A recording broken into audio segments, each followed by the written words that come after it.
बाबूजी, बाबूजी, बाबूजी, बाबूजी। बुचिया, नहीं बुचिया। का भइल जी? रहुआ सपनात का है बानी? अरे बुचिया के सपना में देखनी बहुत रोवत रही। अरे ना जी, वो तो ससुराल में बहुत खुश हुई। लेकिन हमार मन नहीं के मानत, कुछ तो बात जरूर बा। तो एक काम करी, शादी के 10 दिन तो बीत गइल बा, रहुआ कल बुचिया के जाके ले आई।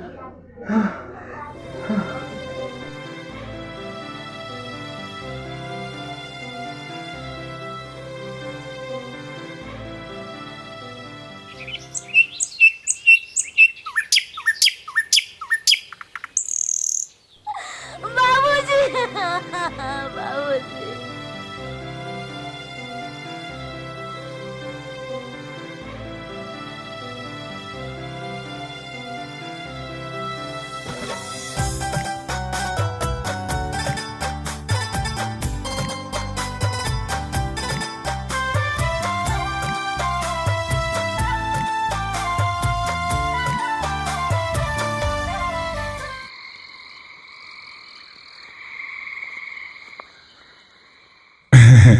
दामाद जी, तनी हमारा बिटिया की बुलाई ना। अरे अरे वो सब हमारा के ऐसे काहे देखा तानी जा? तब का तहर आरती उतारी, तहर बचलन बेटी घर से भाग गइल बिया। हमार बेटी ऐसा नहीं के कर सकत। अरे वो तो बहुत सीधा बिया। बहुत सीधा न बिया। जाता रही जैसे कि धकिया के भगाई।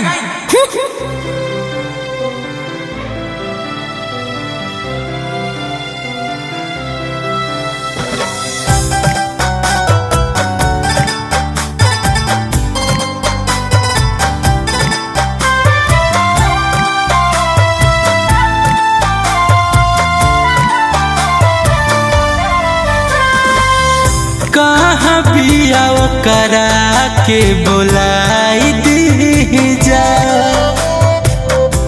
बेटी से हमारा के मिलाई दी जा।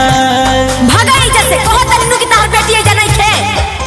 अरे ऐसा मत कहा। कहाँ पिया करा के बोलाई दी जा, से हमारा के मिलाई दी जा। देखे लागल बाटे आस हो, अब तो और दुलारिए बाबूजी दुनिया में नहीं की हो। भटके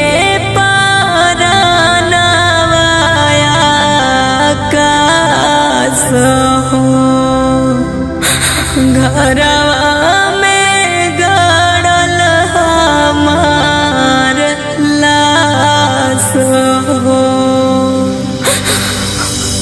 अब तो हर दुलारिए बाबूजी दुनिया में नहीं की हो। भटके पारनवाया कास हो, घरवे में गड़ल हमार लाश हो।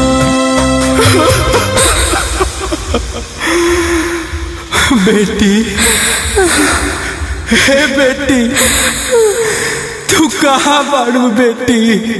बाबूजी सब का हो गई बेटी?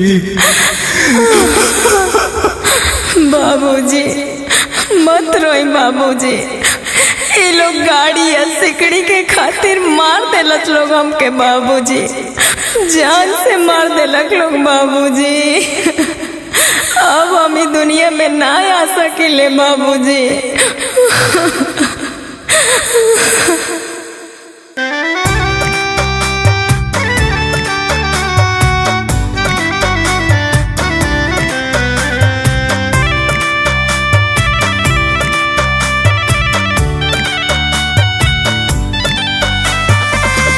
बाबूजी के छोड़ के कहाँ गइल बेटी, भाई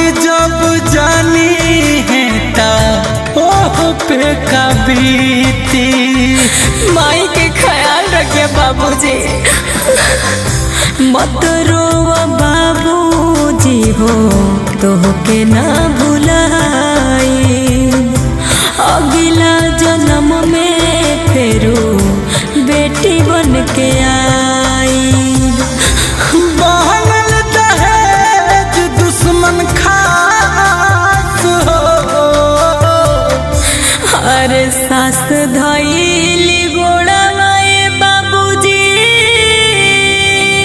ननद धैली हथावा हो, पति देव रोक देले सास हो, घर ही में गड़ल बाटे लाश हो। सास धैली गोड़ावाए बाबूजी, ननद धैली हथावा हो, पति देव रोक देले सास हो, घरवे में गड़ल हमार लाश हो।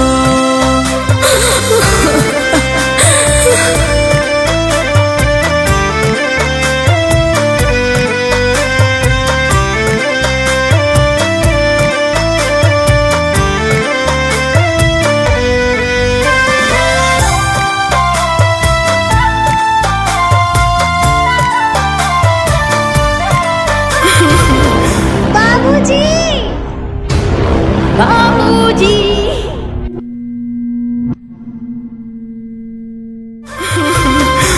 हम गरीब रुपया जुटा नहीं पैनी, सोनायस बेटी के अपना गवैनी।